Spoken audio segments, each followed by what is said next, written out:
Why are you considering leaving Australia? Where's your favourite area in Kuala Lumpur? Oh, the condos are amazing here. Such a community feel about this place. What do you think of the expat scene? I absolutely love it here. Have you thought about moving countries? G'day, my name's Jack, an Aussie expat living in Malaysia. I moved from Sydney to Kuala Lumpur 3 years ago, and today I'm in KLCC Park with Anthony and Vicky, who are considering doing the same. I met up with them a few days ago, and they're a very interesting couple with a lot to say, so I thought it would be amazing to have them on the channel. Thanks for being here, guys. Thanks, Jack. Thanks for having us. Long-time followers. We found you actually on Instagram about a year and a half ago. We're actually considering doing exactly what you've done. You've been a big inspiration to us. We're here on a holiday, and we thought, why not come and catch up and see what you've got to say and get some tips. It's been really good. Sounds awesome. I got a lot of great questions for both of you, so let's get right into it. Okay, guys, you've been here for 2 weeks. What do you like most about Malaysia so far? Well, there's a few things. The people is one. The climate is another. It's very warm and humid, as you can see by we're sweating here. The city itself is a very vibrant city. It's a big city. The fact that you can get around anywhere you like. The transport system is fantastic. But the number one thing for me is the crime. There's no crime here.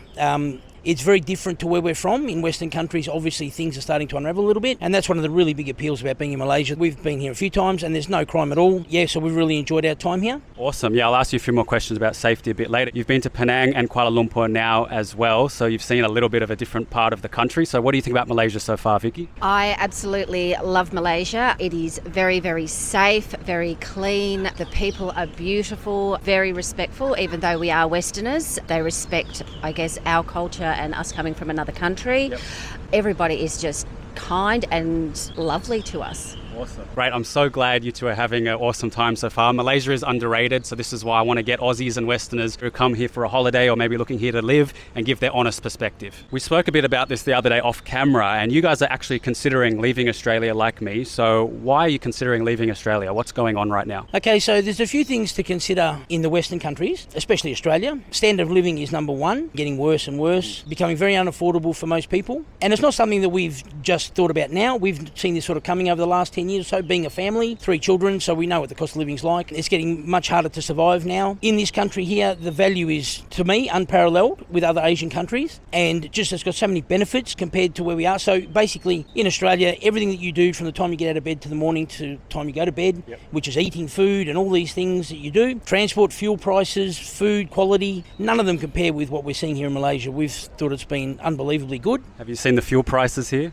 60 cents a litre and rebated by the government, so it never changes. We can only dream of that in Australia. When I tell taxi drivers and Grab drivers what we pay, they can't believe it. So I think we're akin to Singapore roughly. Very expensive to survive in Australia at the moment. So we're thinking that for value for money, there's nowhere really better than Malaysia in our opinion. Guys, yeah, there's that phrase, go where you're treated best, and it looks like you're treated better in Malaysia. It's definitely Southeast Asia than Australia. How about you, Vicky? For you, why would you consider leaving Australia? A lot of it is the cost of living, but also the quality. As a mother of 3 girls, it would be a health perspective in relation to the quality of food, how it's produced, very healthy. The food quality is here for the lack of preservatives, sprays and things like that. Because in Australia, food quality is not exactly very good if you were to research it. That's a really interesting one. I was going to ask you more about that later, but you actually think the food quality in Malaysia is better than Australia. That's a bit of a controversial opinion, or it's not something I'd thought about before. Why do you say that? Well, actually, it's living proof because I'm having real trouble digesting food in Australia. Okay. And here we don't have any such issues. Wow, so it seems like there's a lot going on in Australia in the last few years since I've been there. I've just seen it get worse and worse, and I know a lot more Aussies are looking to leave as well. So if you had to put it down to one thing, what's the biggest problem in Australia right now? Well, the biggest problem is we've got a housing crisis. Just for anyone out there listening who's sick of what's happening in Australia, and for those that don't know, there's a huge rental and housing crisis in Australia. The cost of living is out of control. The house prices are ridiculously high, but there's a rental crisis. We can't find rentals in Australia. Speaking from experience, we tried to find a rental a couple of years ago and had no choice but to take a rental that we didn't really want because it was the only one on the market. We don't have that problem here in Malaysia. Firstly, value. I wouldn't be out of school by saying most people in Australia are probably paying between $600 and $800 a week rent, whereas here you can get a 3-bedroom condo with all the amenities and all your utilities paid for around about $1,200 Australian dollars a month, which is just insane compared to what we're paying back home. Even if you wanted to buy an apartment here, which I think you'd probably have to get a visa or be a permanent resident, the value is unbelievable and there's so many available. I had a look this morning actually on one of the websites, 5,800 rentals in KLCC, which is, what would it be, a radius of 5 kilometres? Insane. And we can't even find any rentals in Australia, so the opportunities here are endless and you just don't have that cost of living pressure. Yeah, absolutely agree. I mean, that applies to Airbnbs and the short-term stays as well, guys. There's just so many options. I mean, I'm looking to rent a new condo as well, and I've got so many options. I've got like 20 agents going because there's just so much out there. So it's good to have that choice. Definitely not something you have in Australia. And I remember when I left Australia in 2022, yes, my rentals were just going through the roof. Yeah. Very difficult to find a new place, even if I wanted one. Not much choice without family help. Yeah, and can I just add, if you wanted to come here, you'd have no problem finding whatever you want to find, because there's top end, there's low end, there's middle end. You've got choices. You've got 1 bedroom, 3 bedroom. Right. There's just thousands of choices here. That's a great point. KL, my favorite thing about Malaysia is just the range of what you can get. If you want to be super, super cheap for a few $100s a month, you can live here. If you want to be super expensive, get the luxury, you can get that as well. World is your oyster. You can make your choices here in Malaysia. Vicky, do you have anything to add? As you're saying, the bottom end and top end, etc. Even if you are going that little bit cheaper, one thing I must say from a female perspective, it is very, very clean. Very, very clean. Very, very clean. So most people might be deterred saying bottom end, but bottom end as opposed to other countries, Malaysia, very clean. Yeah, I agree with that. I even looked for a research for a video. What's the cheapest hostel I could find? I found a place of $5 a night, and honestly, it still looked pretty reasonable. I would live there. I am going to do that in a video. Cost of living seems to be the number one factor overall. So in general, for the people, can you explain what's the difference in the cost of living in Malaysia versus Australia? Like a major city in Australia is just going to be through the roof compared to Kuala Lumpur. In your honest opinion, what is the difference? Yeah, we've already touched on the real estate prices, and that's a no-brainer. Electricity, $40 a month, whereas in Australia we'd be paying $300 or $400 a quarter. It's just outrageous prices, and that's using your air conditioner 24/7, mind you. But things like, for example, that you wouldn't think of, going to the airport. Say in Melbourne, for example, if you travelled from an hour away to the airport, your taxi ride would be probably about $200. Here in Malaysia, to travel from here, and the airport is 1 hour from here, it's about 30 Australian dollars. So you're talking 7 times less, a 700% increase. Yeah, you're right. And there's the train as well to the station. I mean, I get ripped off in Sydney. If you want to get the train just from Central to the airport, it's a joke. Yeah, and then there's food. And remember, we're talking Malaysian ringgit to Australian dollars is 1 to 2.8 Malaysian ringgit. So the conversion is very good, but it's better than that. So you would think automatically that it's 1 to 3 basically, but it's actually better. Australian beef in the supermarkets, believe it or not, and this is going to be a shock to all of you out there, we pay $70 a kilo for Australian beef. Yeah. Here in Malaysia, you can go to the supermarket just behind us here and pick up Australian beef for $16 a kilo, which is about 5 times less, and mind-blowing to think that that can actually be possible. So they're the differences we're seeing. And the first time we ever came here, we couldn't believe what we're seeing. If you went and did your general groceries, I would say probably $100 a week Australian, tops, would fill your trolley up. Yep, and I'll tell you something crazy as well, guys. I haven't been to a supermarket for about a year because I can order it online through Grab. So I come home from work, it's been delivered, it's at my doorstep every day. So that's amazing quality of life difference. And good you touch on the beef as well, because I eat a lot of Australian beef. And you're right, Australian beef is cheaper in Malaysia than it is in Australia. It's the same beef. Isn't that crazy? So that's Australian dollars, 16 Australian dollars a kilo. Whereas we pay $70 in Australia. It's incredible. Yep. So what do you think, Vicky, about the cost of living? How do you think it compares? From a female perspective, far cheaper, but also the quality is a lot better. How they are displayed, but the freshness, and you're not forced to buy larger packets of things. For example, the apples are individually wrapped, opposed to people touching them. You can reduce wastage as well because of how everything is individually wrapped. You only buy what you need, you don't need to buy any more. There's actually more of a selection as well. I've noticed, especially for people that are gluten-free, I've noticed that the quality of bread and everything is a lot cheaper, but the quality is a lot better. Amazing. Yeah, I had another thought on that as well. In the grocery stores here, guys, you can get everything. It's the same like the housing. I mean, there are cheap groceries as well that, the locals go to, the NSKs, the other local groceries. And there's also the high-end, the cold storage, the Jaya Grocer, where you can get Australian products in there. There's Coles and Woolworths products at Jaya Grocer. So if you're worried about that, you can get everything you want from Australia, here in Malaysia, and online. There's heaps of choice. It's not something to worry about. We just saw some bikes riding past us here in a tour group. What do you think of the activities and all the things going on in KL? Oh, just amazing. There's just such a community feel about this place. Everywhere you look, bike rides, people running, groups going through. We went through Syria, which is behind us in the mall the other day. There was big tour groups going through. It's just amazing. It's really community spirit here. Yeah, it really brings people together. And yesterday was the start of Ramadan, so everyone gets behind all the celebrations. And it's great to see people just get together peacefully and enjoy everything together. So what do you think about the sense of community, Vicky? I absolutely love it. Everybody is on board in relation to each of their different cultures and very, very respectful. Bit different to Australia. So guys, property is obviously a big factor in Malaysia versus Australia. What do you think makes the condos and the properties so good here? Oh, the condos are amazing here. Again, it all comes down to your standard of living. We'll just narrow it down. In a condo, if you get a 3-bedroom condo, for those who don't know what we're talking about, it's basically in a big apartment complex. You get a 3-bedroom condo and you'll pay, let's just say, $1,200 Australian a month.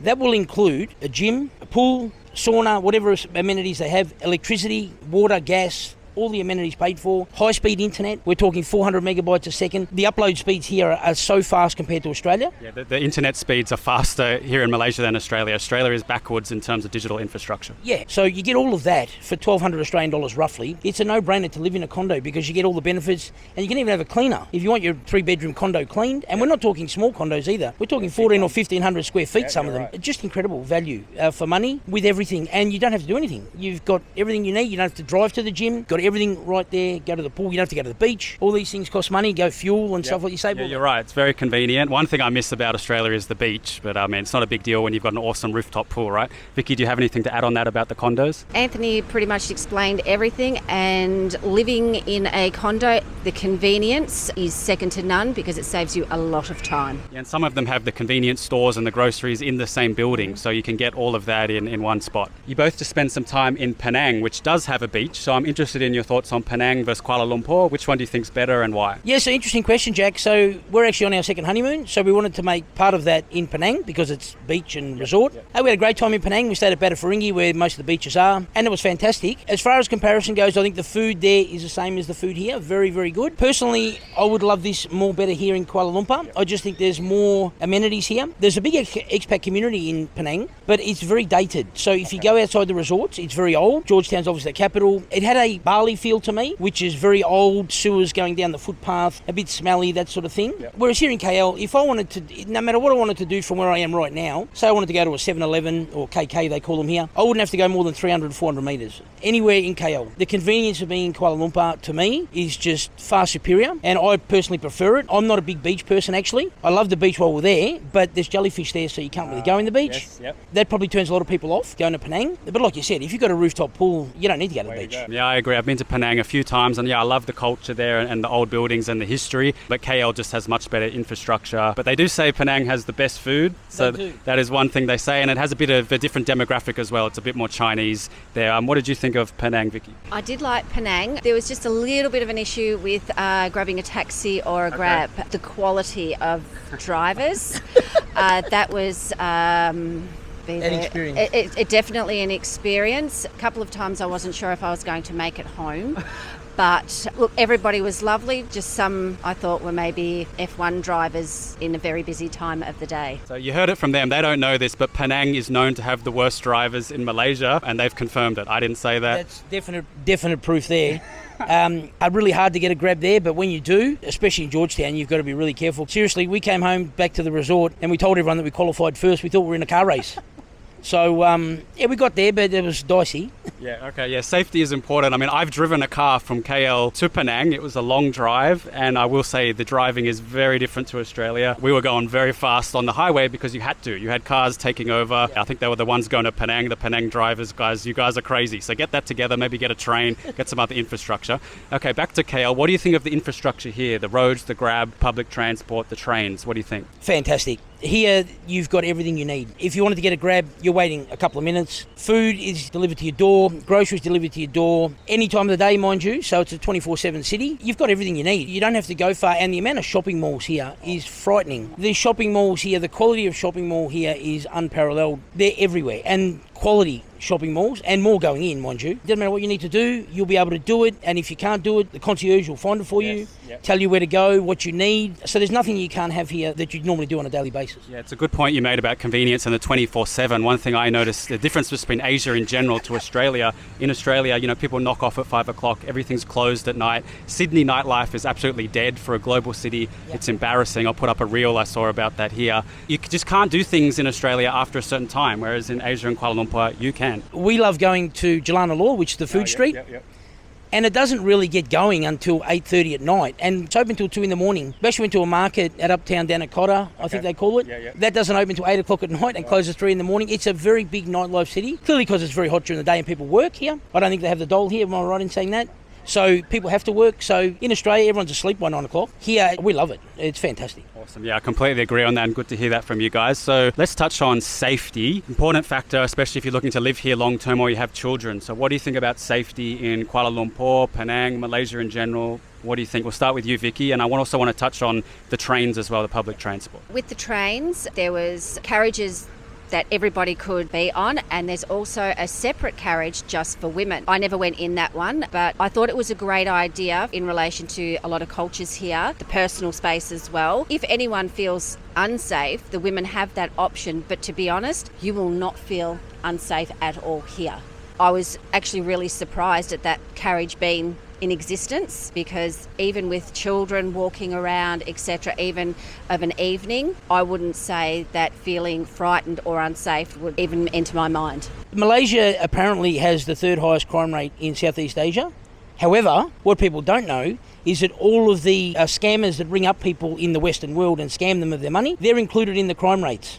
So that's why it's so high. In actual reality, there's virtually no crime out in society. It's all that sort of crime. Yeah, that's a good point. I can't stress this enough, guys. When I'm walking out at night in KL, I feel safer than Sydney. I swear it's the truth. It is safer here than Australia, and I've heard bad things about Adelaide at night as well, and Melbourne, same thing. Every city in Australia now has got a serious crime problem, which is probably because we have a serious drug problem. Yep. And, of course, we know here they don't tolerate that. You might see a petty theft, a bike going past someone at an intersection and taking their bag or something like that, but we've been here many times and we've seen no crime whatsoever. Yeah, guys, I have been physically assaulted in Sydney in the afternoon, and in Kuala Lumpur I've had nothing, no petty crime. People warned me about carrying my phone, that someone would snatch it. I've been here for 3 years. I walk everywhere. I walk more than most of the locals, and nothing, not even once, has anything ever happened. And a good point about the alcohol and the drugs as well. I would say the drinking culture obviously is different here. There is less alcohol, but you can still, of course, get all that nightlife if you want it. There's definitely far less drugs. I haven't seen any, whereas in Australia, I mean, you just go to a party and, you know, there's cocaine, weed, all that. Well, the alcohol here is actually the dearest in the world. It's really expensive, and for a good reason, because it's to discourage it. And I don't see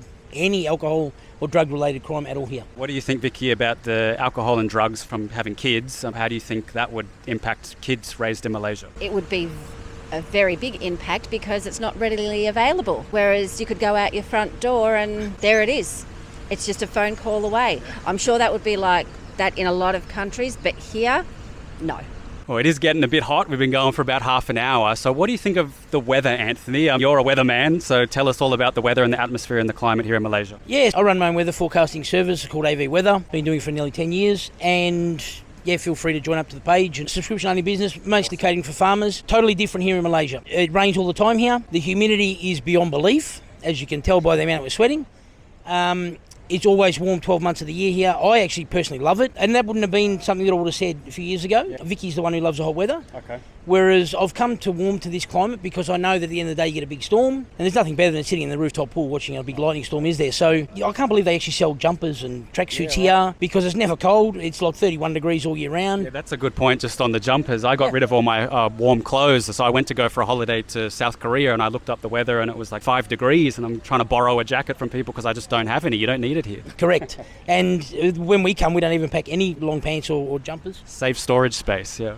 Yep, so we love the climate here. Very stable. Like I said, it's always green. It's always raining at some point during the year. I think their average rainfall is 3,000 millimetres a year in Kuala Lumpur. Now, in Australia at the moment, we're in a drought, and I think parts of South Australia last year had about 80 millimetres for the year, which is ridiculous compared to here. So you'd have no trouble growing fruit and vegetables here. So the weather here, I'd say, is pretty predictable. Most days it's going to be the same. You know what you're going to get. I love the tropical weather. It's not for everyone, but I mean, you know, when you're stuck in cold, miserable, windy weather in an Australian winter, which, you know, people love to talk about the Australian summer and the beach lifestyle, but they don't talk about the winter. It does get cold and windy and pretty miserable. And I will say that affected my mental health, particularly in the few years around 2020 where we were locked inside before I left. Here in Malaysia, I can walk outside. It's hot and sunny. I just feel a lot better. Vicky, you love the weather? I absolutely love the weather here. The sun, the humidity. I just love the heat, as opposed to originally being a Melbourne girl, moving to South Australia, 4 seasons in one day. The winters, 2 degrees, raining sideways, then snowing, and overrated. I get some people love it. I'm a KL girl, I think.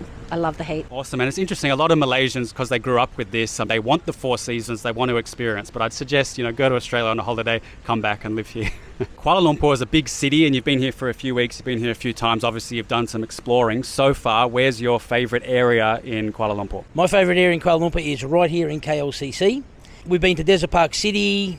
We've been to a lot of Malaysia actually in the journeys that we've had here. We've gone to Putrajaya, we've caught the MRT and just travelled around. One of the things that's amazing about here is because there's so many apartment buildings for miles that you can have a brand new apartment and next door you can have one that's about 100 years old where they hang the clothes off the balcony and it looks like something out of a third world country. Like it's so different. But I love KLCC and if I ever reside here, it'll be here in KLCC. I just love the convenience of the centre of the city. There's just something about it. I don't know what it is. Every time we come here, we stay here in KLCC. This Syria Mall is just our favourite. We just love going for dinner there, lunch, there's all the shops there that you need. I love KLCC. Yeah, I agree with that. What's the price for convenience? I work and live around TRX, which is an Australian development actually, and it is also fantastic, but it's right near KLCC. It's all around this area. They call it, the Golden Triangle. There's a reason it's more expensive, far more convenient, and I think it is the place to be. I mean, a lot of people debate, should they live further out to get better value? And I think there's some place for that if you don't need to come into the city. But if you have a choice based on the cost of living, if you can live here,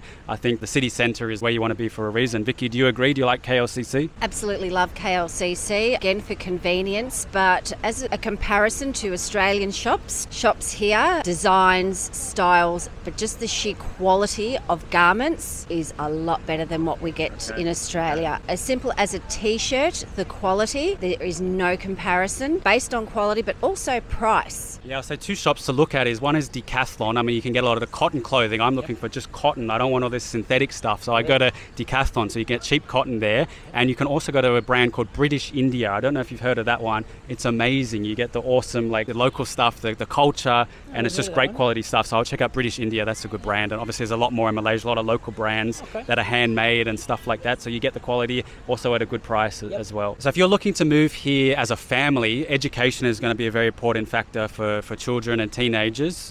You've looked into it a little bit. What do you think of the education in Malaysia, Vicky? Education, whether a younger child or say a mid-level child, there is a lot available to international schools, what they do have available. And I noticed when I was having a look, they really cater for that child. If you wanted to do another language, there's always extra options that are available, and the cost as opposed to Australian cost of education is very wide. Then I also looked at the online content. So should you wish to educate your child from home, the online content is amazing.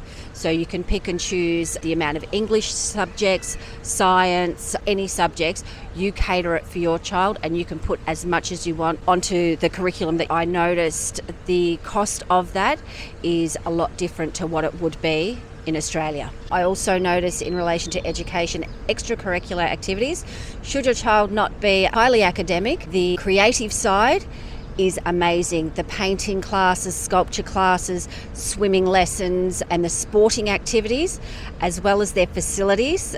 I think a lot of places in Australia really need to look at how KL does it. Wow. Yeah, that's some really interesting insights and things I hadn't really thought about before. First thing, you can definitely do the HSC or the IB here in Malaysia, and it's probably going to be better education, a lot of Australian public schools. I went to a private school in Australia, which I'm very lucky for. Thank you to my parents for investing that in me, but it was so much money. I mean, if I look back at the amount they spend on private education, it's a lot more than what an international school would cost here. There's an Australian international school here in Malaysia. I'd love to connect with you guys, so hopefully we can do a video. Friendly people. And in Malaysia, everyone speaks more than one language. So I grew up only speaking English. I struggled with the other language classes in school. It's not really a thing. They don't really push it. A lot of Aussies only speak English. And you come to Malaysia, you come to these places, pretty much everyone here speaks 3 languages, a lot of other languages for the region. What do you think about the diversity of languages and culture here in Malaysia? Oh, it's fantastic. Just how everyone gets along. Yeah. So you've got 3 major cultures, which is Malay, India, Chinese. You wouldn't even know. It's a one country feel. Just the cultures, and you see that in the food. You just see it everywhere. It's just an amazing experience, and something we didn't know about until we first came here. We could really take a leaf out of their book in the Western countries to live like this, because in Western countries at the moment, I'm sure we're all seeing what's going on in the news, civil wars and all this sort of stuff being pushed, whereas here there is nothing happening at all. So yeah, it's shocking, and this is a bit controversial. Maybe we cut this out, but what do you think the difference here is with multiculturalism and immigration? Why does it seem to work here but not in Australia and the West? Well, I think it's leadership. In the Western countries, there seems to be a push to drive a wedge between people, whereas everyone gets along here. No one pushes each other's beliefs onto each other, whereas I think in Western countries that's what's happening. It's being forced by the governments on people, whereas we just don't see that here. Yeah, I don't see that as well. And I see what's going on in Australia. I see the news and it's just a shame. And the UK as well. My mate Daryl, he's always telling me about the UK, Scotland. It's just gone off the rails. What do you think the reason for that is, Vicky? Oh, there's lots of reasons. So it's basically you have to sit there and dissect. I honestly think there's the left, the right, divide and conquer, but in governments, same but different. Yeah, I'm sure that you have a lot more to say on that, but we'll keep that for another one. Okay.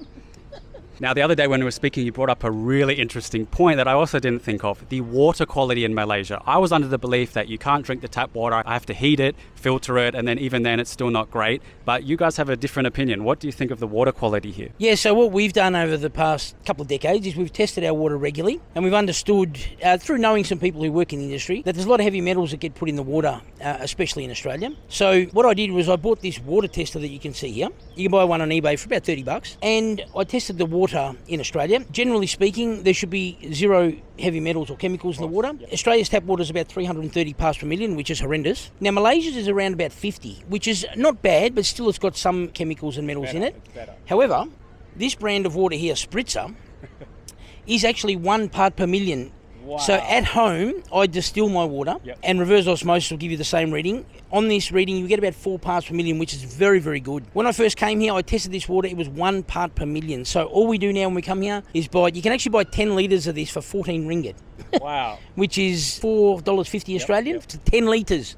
One of these bottles in Australia would be $5. Yep. 1 part per million, guys. You've got to get this water. Go and buy a tester on eBay and test your water in Australia, and you'll see how bad it really is.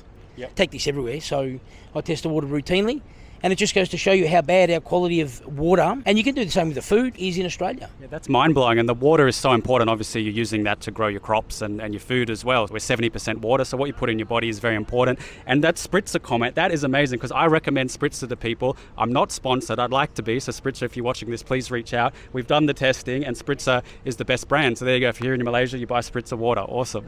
We love honesty on this channel, and I don't shy away from the tough issues. So when I was doing the street interviews, I asked Malaysians what they think Malaysia could improve or what they don't like about Malaysia. People want to see the honesty. What's something you don't like or think the country could improve? It's not that I don't like it. I think the main thing that I can think, and there's not many, like I said, most things are really, really good here. Probably the one thing that I can think of off the top of my head is the mobile phone signal. Yep. I think when you're in a crowded area, and we had this happen to us, our phone just went into the E, the dreaded E, and we couldn't get a grab. Only when you're in a crowded area, and it hasn't happened often, and there is not a million people in KL, so it's a big city. So perhaps maybe the infrastructure of the phones could be probably upgraded a little bit, although I did get 5G yesterday, so maybe that's one thing. And the other thing that I thought about the other day when you asked me this question was, here in Malaysia, the toilets are a lot different. We're very used to going to the toilet in supermarkets and shopping centres and being pretty good. Whereas here, if you go to somewhere a little bit more like a street food market or one of the markets here, you'll get toilets routinely that will have water all over the floor because Asians like to use the bidet or the bucket or whatever they use. And it can be a problem because obviously if ladies need to go to the toilet and the floor's all saturated, that can be a bit of an issue. So we routinely take flushable wipes with us. You can't get toilet paper sometimes. We had the experience the other day actually in TRX when we had to pay to use a toilet,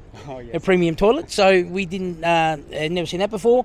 Only 5 ringgit, I get it. So I think maybe, 5 ringgit. Well, that's the real premium one. That's 5 ringgit. Wow, that's actually pretty solid. I want to comment on that as well. Yeah, the paid toilets. I mean, at some parks and some of the shopping malls, you're paying 50 cents to go to the toilet. Now, I reckon it costs them more to implement that process. I mean, I don't see how that benefits anyone. You're not getting much from that. 5 ringgit toilet visit, that's excessive. I find that hard to defend. But yeah, there are going to be different ones. There are going to be free ones in most malls, and you're going to get these premium ones. But yeah, I agree with that point. Well, that's the only one I've ever seen that's charged me to go to the toilet. But they're probably the only two things I can think of. There's not a lot that maybe the roads, there's a lot of congestion here in KL. So perhaps maybe a plan to rid the congestion. And it's at peak hour. I mean, but that happens in all capital cities, I suppose. but here it's very noticeable. So we like to, go to the Petling Street Market, which is, 2.5 k's from here, and that can take 25 minutes. Yeah, on the congestion, I mean, that is a good point, and that's why I always recommend staying on the MRT. Or the train lines. Yep. Fun fact, they did recently a list of the most congested cities in the world, and Brisbane actually ranked as worse congestion than Kuala Lumpur. Brisbane, Australia, worse than KL. And I would agree with that because I've got stuck in gridlock in Brisbane, and you're fucked if you're in at that time, whereas KL, at least you're moving. Yeah, no, I agree with that. Australian cities are the same, Sydney and Melbourne, the big cities. We actually moved to Adelaide in 2017 because we got sick of the amount of traffic on the roads in Melbourne. So I was obviously travelling for work and was taking an hour and a half to get home from the airport, and I thought, this is ridiculous. So we moved to Adelaide Hills, which is much quieter. But here, I guess, like you said, you've got choices, whereas in Adelaide, we can't catch a train or an MRT. Whereas here, I can just jump on the MRT and go to wherever I like, bypass all the traffic. And what does it cost? It costs $1.50 ringgit, 1.5 ringgit. It's insane. Yeah, guys, I mean, my transport, I get the train 2 times every day. It's, 1.50 ringgit each way. So it's $1 a day for me to get back and to and from work, which is completely different. In Sydney, it costs 5 Australian dollars one way. So you're spending $10, $15 to get to and from work every single day. Crazy. You're losing an hour of work. So I think the expat community is going to grow here exponentially. We actually went up to Desa ParkCity yesterday on your recommendation.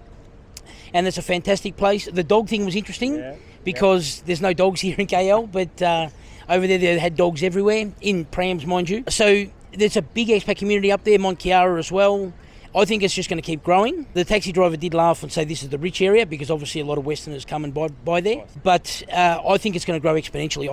Like I said in the last point, I think within 2 years people are going to say, I've had enough of the Western society and I want to get better value for money and go where you treat it best. Yeah, let's try and make this work, guys. I mean, I know some of you are a bit hesitant to have more foreigners in Malaysia, but, I think we're good people. We're bringing good energy. These are people who just want to live a better life and benefit the local economy and culture as well. So I think it's a win-win. We can all be inviting and build a better place for everyone as a multicultural nation. What do you think of the expat scene? And what did you think of Desa ParkCity? That's awesome you went to go there. I particularly like Desa ParkCity for the dogs. I mean, that is one thing I miss as well. There's a lot more cats here. I'm probably more of a dog person. What did you think of it and the expat scene? I did like it. Loved seeing all the dogs. I am an animal person, not opposed to dogs or cats. Love both, love all. For me personally, the feel of KLCC, there's just something about it. We have talked to a lot of people from different cultures and they are all beautiful people, kind people. Their values and morals, very karmic people. So that's what has resonated with me. They treat you the way they want to be treated. Sorry, I'm just going to add one thing. We noticed there yesterday, a lot of people drive there. If you want a place where there's a community and you drive to the supermarket, that's the place to be. Agreed. Whereas in KLCC, I wouldn't have a car. I'd just grab it or MRT it everywhere. So they're the differences. That's got the real community. It's about 20 minutes northwest of here. Completely different to here. Really local shopping centres. Car parks are full of people who actually own cars. So that's the big difference, whereas in KLCC, you don't really need a car. You just grab it everywhere. I prefer this, but I could see why people would live there. I thought it was lovely. Yeah, I completely agree. But if you do want the suburban feel and even the landed houses, you can also get that in Malaysia. It's just a matter of choice of what you want. So to sum the conversation up, would you recommend other Aussies or Westerners visit or move to Malaysia? 100%. I suggest visiting here first and taking a look around and spending a good week or two here.